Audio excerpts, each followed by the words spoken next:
오늘도 9월 10일 새날을 주신 하나님께 감사드립니다. 저는 우리 새벽 성도님들이 복 있는 사람, 복된 사람이 되시기를 주님의 이름으로 간절히 소망합니다. 복이 없는 인생이 아니라 복이 있는 인생으로 살면 좋겠습니다.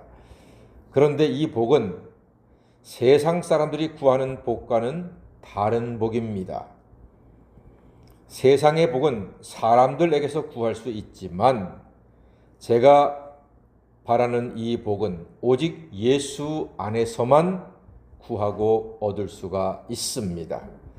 그 복은 다름이 아니라 예수로 말미암아 죄를 씻음받고 의롭다함을 얻는 것입니다. 예수님의 십자가에서 우리의 모든 죄가 완벽하게 처리되어 정결케 되었으니 이 얼마나 감사하고 기쁜 일입니까? 할렐루야. 이 복이야말로 세상에서 가장 귀하고 값진 복입니다. 이 세상 어디에서도 우리의 죄 문제를 해결할 수 있는 길은 없습니다. 어떤 사람도 없습니다. 어떤 제도도 우리의 죄를 씻을 수가 없습니다. 아무리 훌륭한 성인 군자라 해도 우리의 죄 문제를 해결할 수는 없습니다. 오직 하나님의 아들 독생자 예수께서 십자가에 피 흘려 죽으심으로 나의 죄를 대신해서 죽으신 그 놀라운 사랑에 우리의 죄가 다 씻음받고 우리는 십자가 보혈의 권능으로 말미암아 의롭다함을 얻고 죄사함 받고 영생에 이르게 된 줄 믿습니다. 그러므로 예수야말로 하나님께서 우리에게 주신 최고의 선물이고 최고의 축복이고 최고의 은혜요 최고의 사랑인 줄로 믿습니다. 아브라함은 무엇으로 의롭다함을 얻었습니까? 믿음으로 의롭다함을 얻었습니다. 그런데 여러분, 아브라함은요, 할례를 받기 전에 이미 믿음으로 의롭다함을 얻은 겁니다. 오늘 로마서는 이 사실을 분명하게 말합니다. 잘 보세요. 아브라함이 믿음으로 의롭다함을 얻은 것은 창세기 15장에 나와요. 그런데 아브라함이 육신의 할례를 받은 것은 율법대로 창세기 17장에 나와요. 그러니까 아브라함이 의롭다함을 얻은 것은 할례 때문이다? 아니다. 믿음으로, 오직 믿음으로 하나님으로부터 의롭다함을 얻게 된 줄 믿습니다. 이게 로마서 4장이 지금 뜨겁게 간절히 우리에게 말하고 있는 것입니다. 11절 말씀 보니까 그가 할례의 표를 받은 것은 무할례시의 믿음으로 된 의를 인친 것이니 이는 무할례자로서 믿는 모든 자의 조상이 되어 그들도 의로 여기심을 얻게 하려 하심이라. 그렇습니다. 그러니까 아브라함이 할례가 없이 믿음으로 의롭다함을 받았으니까 이 세상 누구라도 어디에 있는 사람이라도 율법, 할례가 아니라 그 누구라도 동서고금을 막론하고 오직 믿음으로 의롭다함을 얻게 된 줄 믿습니다. 그러니까 우리도, 저와 여러분도 아브라함처럼 율법의 행위가 아니라 육신의 할례를 받아서가 아니라 오직 믿음으로 예수를 나의 구주로 믿음으로 말미암아 죄사함 받고 의롭다함을 받고 영생을 얻게 된 사실을 기억하시며 하나님께 감사하시기를 바랍니다. 무할례로 구원받은 좋은 본보기가 되었으니 우리가 그 본보기를 따라서 구원받는다는 말입니다. 아브라함은 하나님과 언약을 맺었습니다. 후손에게 세상의 상속자가 되리라고 하신 언약은 율법이 아닌 믿음의 의로 말미암은 것이었습니다. 즉 우리가 세상의 상속자가 되는 것은 율법으로 되는 것이 아니고 오직 예수님을 구주로 믿는 믿음으로 말미암아 우리가 세상의 상속자가 된 줄 믿습니다. 그렇죠. 왜 상속자입니까?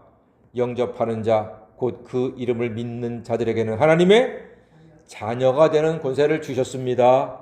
믿음으로 우리 하나님의 상속자가 된 것입니다. 상속자가 되었으니 세상은 누가 주인입니까? 우리가 주인입니다. 그러니까 예수 믿는 사람들이 주인 노릇할 수밖에요. 당연하지요. 홍수가 나가지고서 집들이 떨려나가고 큰 피해를 입으면은 예수 믿는 사람들이 가장 많이 가서 복구 사업을 도와주고 물질을 전해주고 애를 씁니다. 왜요? 예수 믿는 사람이 세상의 주인이니까.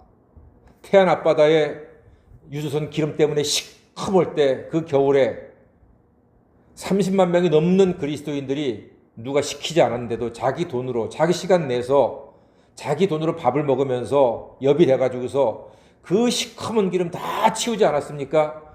세계 해외 토픽에 났습니다. 이런 사람들이 있다고. 그 많은 그리스도인들이 그 추운 겨울에 그 작업을 한 것은 그리스도인들이 세상의 주인이기 때문에. 할렐루야. 객들은 그런 짓 안 해요. 그런 일 안 해요. 주인이니까 하는 거예요. 주인이니까. 우리는 영접하는 자 곧 그 이름을 믿는 자들에게는 하나님의 자녀가 되는 권세를 주셨으니까 우리가 예수 이름으로 이 세상의 상속자가 된 줄로 믿습니다. 주인이니까 당연히 그럴 수밖에 없는 거지요.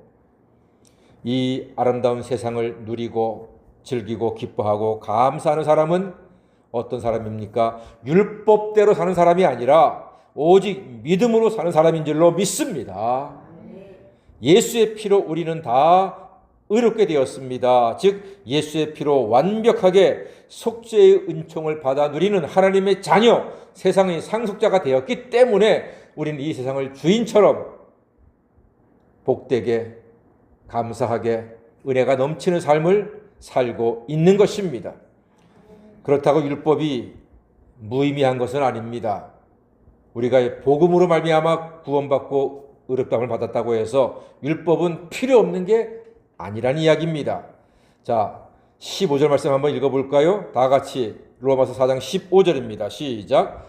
율법은 진노를 이루게 하나니 율법이 없는 곳에는 범법도 없느니라. 예, 이 말은 율법이 없으면 범법이 없다. 율법이 있기 때문에 이게 죄구나 아는 거예요. 율법이 있으니까 이거 내가 부족하구나, 모자르구나, 이거 내가 잘못했구나. 율법이 있기 때문에 내가 죄 지은 것을, 죄인인 것을 아는 거예요. 이 죄를 내가 해결할 수가 없구나. 이 죄의 길에서 내가 벗어날 수가 없구나. 죽을 때까지 내가 이 죄의 사슬에 매여 있을 수밖에 없구나. 이걸 깨닫는 게 율법이란 말입니다. 결국은 율법이 있기 때문에 율법을 지킬 수 없는 죄인임을 알게 되고 절망 중에 예수님의 십자가 그 놀라운 구속의 은총을 바라보고 더 의지하고 감사하게 된 줄로 믿습니다. 오늘도 예수님의 십자가 은혜로 죄를 해결한 은총에 감사하며 주님께 영광 돌리고 하나님께 감사하며 오늘 하루도 복되게 살아가시는 성도가 다 되시기를 주의 이름으로 간절히 축원합니다. 아멘. 기도하겠습니다.